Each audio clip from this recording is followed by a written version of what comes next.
Hi friends. चले आज हम सीखेंगे एक्सेल के अंदर सर्च लिस्ट कैसे बनाया जाता है। जैसा कि आप डेमो देख सकते हैं, इधर मैं कोई भी स्टाफ का नाम टाइप कर रहा हूँ, उस स्टाफ का पूरा डिटेल हमारे सामने आ रहा है। तो इस तरीके का सर्च लिस्ट हम कैसे बनाएंगे एक्सेल के अंदर, वही आज हम सीखने वाले हैं वीडियो के अंदर।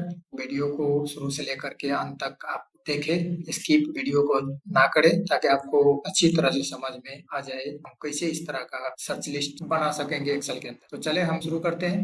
जैसा कि आप देख सकते हैं, इधर हमारे पास कुछ स्टाफ का नेम लिस्ट है। तो इसी नेम लिस्ट को हम डायनेमिक सर्च लिस्ट बनाएंगे, ताकि हम कोई भी स्टाफ को नाम टाइप करें तो उस स्टाफ का पूरा डिटेल हमारे सामने आ जाए। चाहे वो स्टाफ का नाम डबल हो, ट्रिपल हो, जितनी बार वो लिस्ट में उस बंदे का नाम हो, उस स्टाफ का नाम हो, तो वो हमारे सामने आ जाए।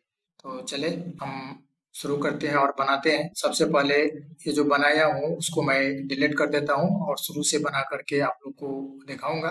देखिए, मैं ये डाटा को डिलीट कर दिया हूँ। हम बनाते हैं शुरू से। सबसे पहले आप अपने पे कोई भी मेनू पे जा करके राइट क्लिक कीजिए, तो आपको कस्टमाइज रिबन का ऑप्शन आएगा, उस पे क्लिक कीजिए। क्लिक करने के बाद इधर आप देख सकते हैं मेन टैब के अंदर इधर नीचे देखिए तो डेवलपर का ऑप्शन शो करेगा। तो अगर ये डेवलपर का ऑप्शन अनचेक हो, आप चेक कर दीजिए और ओके पर क्लिक कर दीजिए, तो आपको शो करने लगेगा इधर डेवलपर। चले डेवलपर टैब पे क्लिक कीजिए। उसके बाद इधर आप देख सकते हैं इंसर्ट मेनू है, उस पे क्लिक कीजिए और टेक्स्ट बॉक्स इधर से ले लीजिए और अपने हिसाब से इसको अरेंज कर लीजिए। इस पे राइट क्लिक कीजिए और प्रॉपर्टीज में जाइए। जैसा कि आप लोग देख सकते हैं, इधर नीचे इधर पे लिखा है लिंक्ड सेल। तो इसका मतलब हो गया ये जो बटन हम लोग बनाए इधर, वो किधर पे बनाए हैं, क्योंकि H2 में से उधर तक हम लोग ड्रैग करके ले गए, एडजस्ट किया है। तो इधर हम सिंपली हम टाइप कर देंगे, कीबोर्ड से टाइप कर दीजिए H2। और आप ये बटन का कलर चेंज करना चाहते हैं तो आप ऊपर में देख सकते हैं बॉर्डर कलर इधर है, इधर आप बैक कलर है, तो बैकग्राउंड कलर हम चेंज कर देंगे।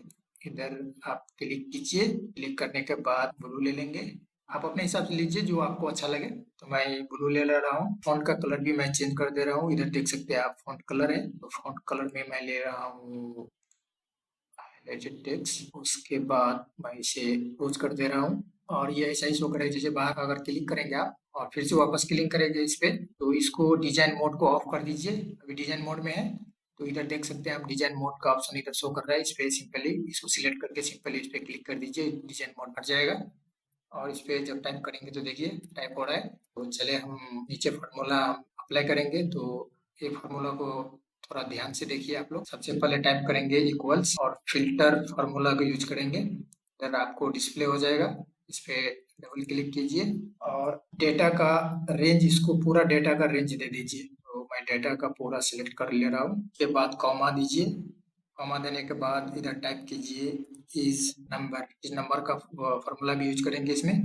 डबल क्लिक कीजिए, उसके बाद सर्च लिखिए। सर्च जैसे ऐसे टाइप करेंगे तो सर्च आ जाएगा। इस पे डबल क्लिक कीजिए और सर्च लिखने के बाद इधर हम दे देंगे H2, क्योंकि इधर टाइप करना है ना, तो H2 का रेंज दे देंगे इसमें। तो कीबोर्ड से टाइप कर दीजिए H2, कॉमा लगाइए। उसके बाद इसको रेंज हम दे देंगे, ये फुल नेम जो कॉलम है ना, उसका रेंज उसको दे देंगे ऊपर से लेकर के, जिधर से नेम स्टार्ट हुआ है उधर से लेकर के नीचे तक सिलेक्ट करके उसको रेंज दे देंगे। रेंज देने के बाद देखिए ले लिया A3 से A34 तक। इधर A3 से A34 तक हमारा डाटा है इधर, तो वो रेंज सिलेक्ट हो गया है। उसके बाद हम ब्रैकेट को क्लोज कर देंगे, कॉमा लगाएंगे, डबल कोड में लिख देंगे ऑन, डबल कोड बंद करेंगे, ब्रैकेट क्लोज करेंगे और इंटर प्रेस कर देंगे। तो देखिए सब नेम डिस्प्ले हो गया इधर। जैसे ही इधर हम टाइप करेंगे कोई भी नेम, तो देखिए आ रहा है ये बंदे को कितना बार नाम है ये लिस्ट में, वो सब आ रहा है। कंट्री आ रहा है, पोजीशन आ रहा है, कोई भी स्टाफ का नाम टाइप कीजिए, देखिए आ रहा है ना। तो इसे हम एक डायनेमिक सर्च लिस्ट बना सकते हैं। इसमें चले और एक चीज और सीखेंगे हम लोग। जैसे कि इधर कुछ भी नहीं है, H2 ये सर्च टेक्स्ट बॉक्स में कुछ भी नहीं है, फिर भी पूरा डेटा शो हो रहा है। तो इसको थोड़ा मॉडिफाई करते हैं हम लोग, ताकि ये एम्प्टी देखिए, इधर कुछ भी नहीं आ रहे, तो इधर भी पूरा खाली देखे और जैसे हम टाइप करें तो वो डाटा आ जाए। अगर उधर सर्च बॉक्स में अगर कुछ भी टाइप नहीं करे तो ना आए। तो इसके लिए हम इसमें थोड़ा मॉडिफाई करेंगे। तो इधर फार्मूला लगाया था, पे जाइए और इक्वल्स का बाद एक फार्मूला और टाइप कीजिए, इफ फार्मूला भी यूज करेंगे हम। इफ टाइप कीजिए, ब्रैकेट ओपन कीजिए, उसके बाद H2 सेल दे देंगे, इसको टाइप कर देंगे इधर। के बाद इक्वल्स टाइप करेंगे, डबल कोट देंगे 2 बार, कॉमा देंगे, फिर से डबल कोट 2 बार देंगे, फिर कॉमा देंगे। तो इसका मतलब हो गया अगर H2 सेल खाली हो तो हमें रिजल्ट भी खाली शो करे। H2 सेल में कुछ टाइप किया हो तो उसका अकॉर्डिंग हमें ये फार्मूला अप्लाई होकर के रिजल्ट डिस्प्ले हो जाए। तो लास्ट में ब्रैकेट एक बार और क्लोज कर दीजिए और एंटर प्रेस कर दीजिए। देखिए भाग गया ना, इधर खाली है, एम्प्टी है, कुछ टाइप किया हुआ नहीं है, इधर भी चला गया।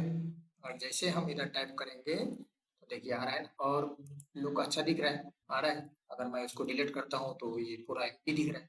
इस तरह का सर्च लिस्ट हम एक्सेल में आसानी से बना सकता है। तो आप फार्मूला को अच्छा से देखिए, अगर एक बार में समझ में नहीं आया तो दोबारा वीडियो को देखिए, समझिए और वीडियो को शेयर कीजिए ताकि दूसरे लोग भी सीख पाए और आपका दोस्त लोग को भी मालूम हो जाए।